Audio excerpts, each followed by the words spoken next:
Vous regardez Niveau d'Info, bonsoir et merci de nous rejoindre pour un nouveau numéro de Niveau de Soir. Mamadou Diouf, bonsoir et bienvenue. Bonsoir Charlotte, merci. Le ministre de l'Énergie du Qatar a averti mardi dernier que, je cite, le pire était à venir pour les pénuries de pétrole et de gaz en Europe. Fin de citation, affirmant qu'un hiver chaud avait permis d'éviter des difficultés plus importantes au cours des derniers mois. Le pire évoqué ici présente quelle situation exactement en Europe? En fait, si on se rappelle, un peu avant l'hiver, la France, le président français carrément même avait dit aux Français, faites attention, si nous n'économisons pas l'énergie, on peut se retrouver avec des coupures d'électricité. Et d'ailleurs, même il y en a eu à Paris. Si les gens se rappellent, toutes les télévisions C'était un peu une situation avaient également montré. qui a touché les pays de, Oui, de l'Union européenne. non, je donne le cas de la France De la parce qu'il y France. avait cette coupure d'électricité qui Oui. était la marque de ce problème d'énergie qu'on n'a pas vu ailleurs. Un cauchemar, Mais on dit les Français dans avoir tous ces vécu. pays, tout le monde a dit la même chose. Oui. Et ça fait que l'hiver qu'on craignait, puisque c'est la période où les gens avec le chauffage consomment énormément d'énergie, Énergie. il se trouve que l'hiver n'a pas été aussi froid, il a été plutôt chaud. Mais avant l'hiver, si vous vous rappelez, il y avait toute une campagne dans tous ces pays. Dans les services publics, l'éclairage public, on avait demandé aux gens de diminuer le nombre d'ampoules. Vous avez des espaces publics qui avaient l'habitude d'être allumés pendant toute la nuit. On avait décidé d'éteindre à une heure bien déterminée, y compris même la Tour Eiffel pour revenir sur la France. Oui. C'est que les gens avaient pris conscience que si la consommation d'électricité est ce qu'elle est habituellement en période d'hiver, il risquait d'y avoir pénurie. Pénurie. Il n'y en a pas eu parce que même au niveau des individus, on avait dit aux gens de revoir les chauffages. Il ne faut pas aller trop haut, il faut descendre un peu parce que sinon vous n'aurez pas d'électricité carrément. Et je crois que ce travail d'ensemble, cette communication qui a précédé l'hiver qui a été chaud, effectivement, comme il le dit, Oui. a fait qu'effectivement la pénurie ne s'est pas présentée. Mais le spectre de la pénurie, Le est risque encore, y était, oui. Oui, le risque est toujours là. Et c'est pourquoi il revient là-dessus en disant que ce n'est pas réglé, c'est encore devant. Devant. Justement, le riche émirat du Golfe, donc le Qatar, parmi les premiers exportateurs de gaz au monde, cherche à sceller des contrats de longue durée avec les États européens qui, pour la plupart, s'y sont longtemps refusés, malgré leur quête effrénée d'alternatives aux hydrocarbures russes. À ce stade, l'Europe n'a donc pas d'autre choix que de céder finalement. Il risque de céder, mais il faut dire que le ministre qatari est en train de jouer son rôle, j'allais dire, de commercial. Parce que tout le monde sait que pendant cette période, les prix de l'énergie sont plutôt élevés. Mais en même temps, l'Europe ne peut plus se retourner aujourd'hui vers la Russie Ils peuvent qui se retourner court vers la derrière Russie. des sanctions européennes. La guerre finira avec l'Ukraine. N'oubliez pas que l'Allemagne est avec la France, alors que combien de fois ces deux pays ont fait la guerre. La France a fait la guerre de 100 ans avec l'Angleterre. Ces deux pays sont ensemble. C'est qu'il ne faut pas rester sur le côté conjoncturel. Maintenant, ce qu'il y a, c'est que ces pays producteurs sont en train de vouloir profiter de la circonstance pour s'installer de façon durable sur le marché de l'énergie sur le territoire européen. Mais quand tu négocies un marché aujourd'hui sur le pétrole, sur le gaz naturel liquéfié, puisque c'est ce gaz-là qui les intéresse surtout, mais les prix sont hauts. Et le Qatar ne veut pas d'un contrat de 2 ou 3 ans. Mais quand vous allez signer un contrat sur 15 ans, si dans 10 ans... C'est bien précisé, sceller des contrats de longue durée avec l'Europe. Mais le problème que ça pose, c'est que si on voit encore du gaz, on en a vu au Sénégal il n'y a pas longtemps, plus on va en découvrir, plus on sera en mesure d'en produire, moins il va coûter cher. Mais si vous signez le contrat aujourd'hui, vous le signez avec quel prix? Donc le Qatar est en train de jouer son rôle également en tant que pays qui veut vendre une marchandise, qui veut anticiper. Et les Européens ne sont pas fous, ils savent très bien comment la conjoncture mondiale change, surtout comment ces prix de l'énergie montent et descendent en fonction de cette même conjoncture. Mais signer un contrat sur une longue durée, c'est un risque sur le plan financier. Vous avez vu ce qui s'est passé avec Covid, les gens ont acheté des vaccins qu'ils n'ont jamais utilisés, mais là-bas le risque était tel que les gens ont fermé les yeux pour couvrir le maximum possible, mais le résultat, ils ont donné les vaccins non pas parce qu'il était gentil, mais parce qu'ils ne savaient plus quoi faire avec. En tout cas, en attendant, le risque y est et il est gros. La question, c'est comment sauver l'humanité en Europe face à cette extrémité? Mais il y a deux façons de faire. Arrêter le conflit en Ukraine, ça règle un problème déjà, parce que beaucoup de pays européens dépendaient déjà très fortement de l'énergie venant de la Russie. Si la guerre s'arrête, si les relations se normalisent, les relations commerciales vont reprendre. Et parmi ces relations commerciales, il y a cette question de l'énergie qui était là. L'autre aspect que les autres pays ont déjà commencé, c'est ce qu'on appelle le mix énergétique. Oui. C'est-à-dire ne pas dépendre seulement du pétrole et du gaz. Vous avez vu en France, on est en des train alternatives, de multiplier aujourd'hui le nombre d'usines qui vont être capables de fournir de l'énergie à partir du nucléaire. Oui. Vous avez vu l'Allemagne que l'on critique très fortement actuellement, qui a dit non au nucléaire, mais qui est prêt à retourner sur le charbon, parce que ces gens se disent, mais attendez, il faut qu'on puisse avoir notre indépendance sur le plan énergétique. L'éolienne est là, etc. Mais il faut le dire clairement, pendant très longtemps, les gens s'étaient plutôt basés sur l'énergie à partir du pétrole, à partir du gaz. Oui. Vous avez à côté également les verts, comme on les appelle, qui se plaignent en disant qu'il faut de l'énergie verte. Alors que tout le monde sait que l'énergie par le pétrole, c'est très polluant. Mais il y a toutes ces contraintes qui sont là. Parlons des alternatives possibles pour pallier ce problème. Est-ce que c'est une situation qui relance sur la table les difficultés liées au réchauffement climatique? Mais bien sûr. Quand je parle de l'énergie verte, c'est ça.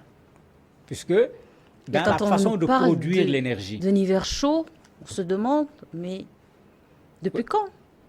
En fait, il n'a pas été chaud, il n'a pas été très froid. Quand il dit chaud, c'est juste une façon de montrer que bon, l'hiver n'a pas été froid au point que les gens aient besoin de faire du chauffage comme on le fait d'habitude. Mais tout le monde connaît la consommation d'énergie des pays européens. Ce n'est pas seulement en hiver, mais c'est également avec les automobiles. Tout le monde sait tout ce travail qu'il est en train de faire là-bas pour prioriser les bus, le covoiturage, etc. Ouais. En fait, c'est l'ensemble de ces éléments qui ont diminué la consommation d'énergie. Mais malgré tout, il y a quand même une forte consommation de cette énergie pétrolière et gazière qui est là.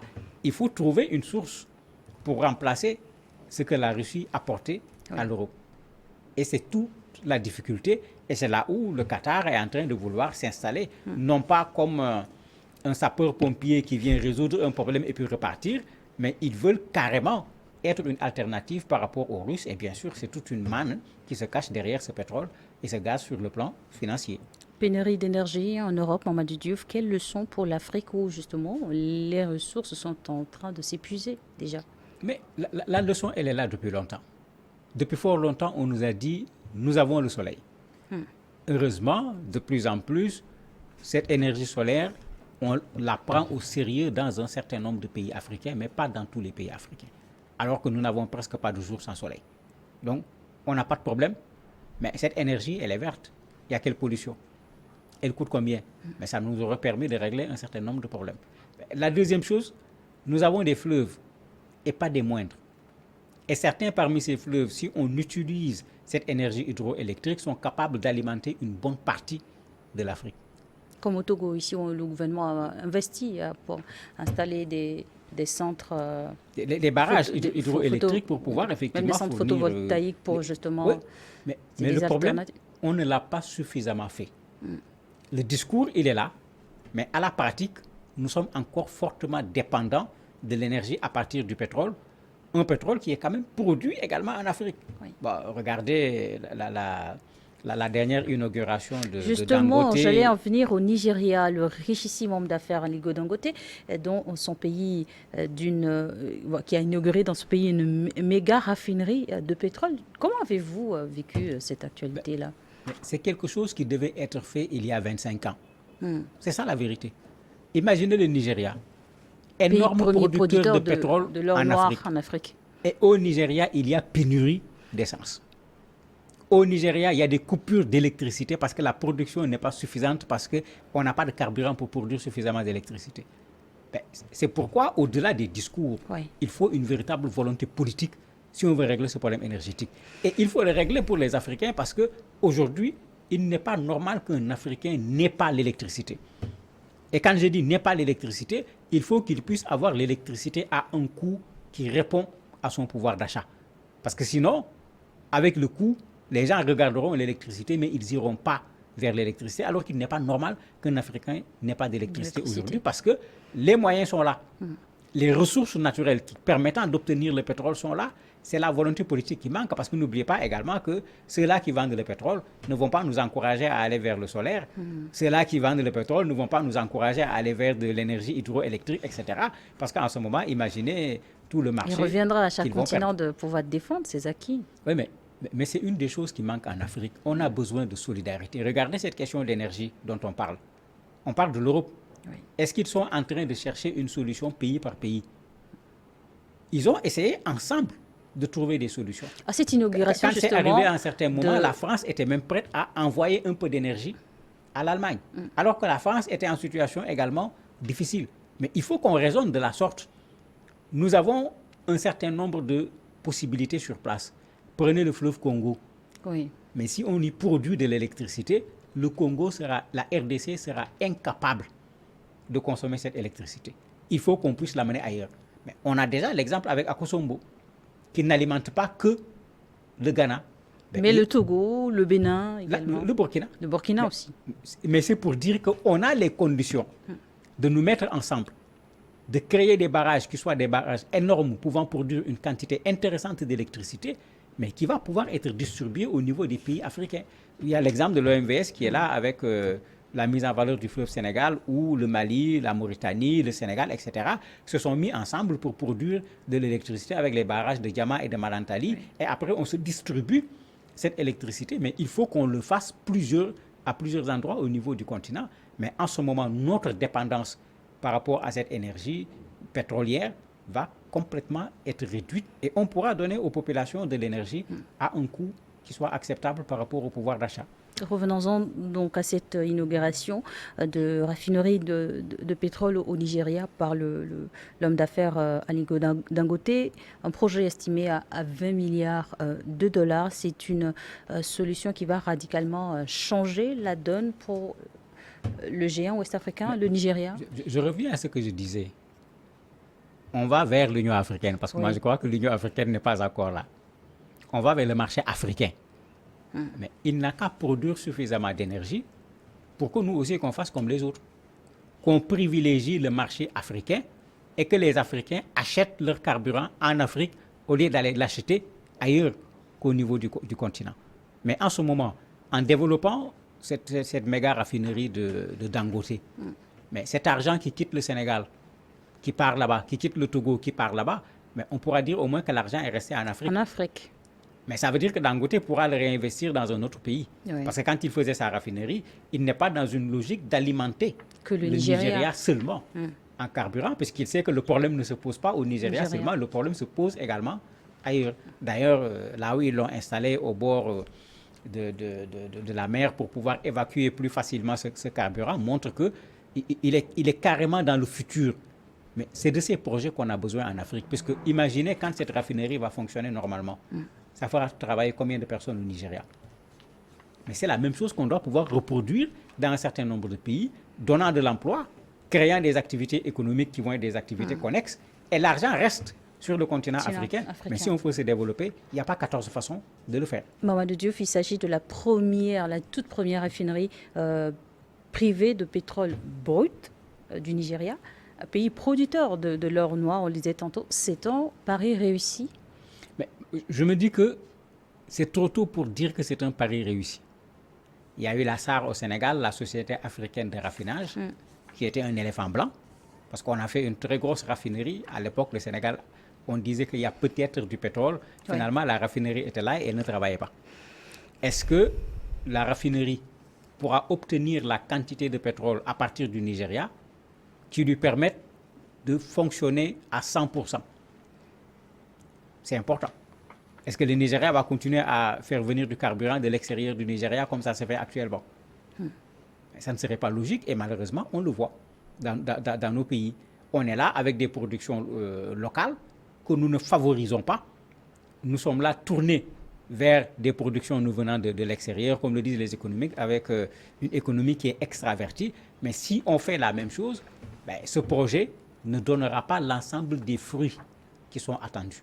Mais je me dis que le Nigeria, comme on le connaît, ils ont quand même tendance à faire cette préférence nationale, à favoriser leurs hommes d'affaires pour leur permettre de pouvoir avoir une force de frappe importante sur le plan financier. Si on reste dans cette logique, mais cette raffinerie pourra servir d'abord au Nigeria, servir ensuite à l'Afrique, mais donner l'exemple également pour que d'autres pays, pas nécessairement dans le domaine du pétrole, fassent quelque chose sur d'autres domaines qui puissent avoir la même ampleur que cette méga raffinerie.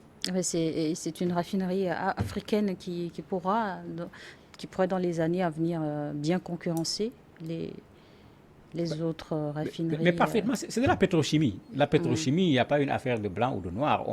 Le Nigeria est producteur de pétrole depuis fort longtemps. Vous avez des Nigérians qui connaissent très bien c'est quoi le pétrole. Mais il ne s'agit même pas de s'arrêter au pétrole transformé en carburant. Les huiles moteurs, tous ces autres éléments, il faut qu'on aille dans le sens de les produire sur le sol africain parce que c'est de la pétrochimie, c'est de la science. Oui. Et il y a des gens qui ont déjà l'expertise en la matière.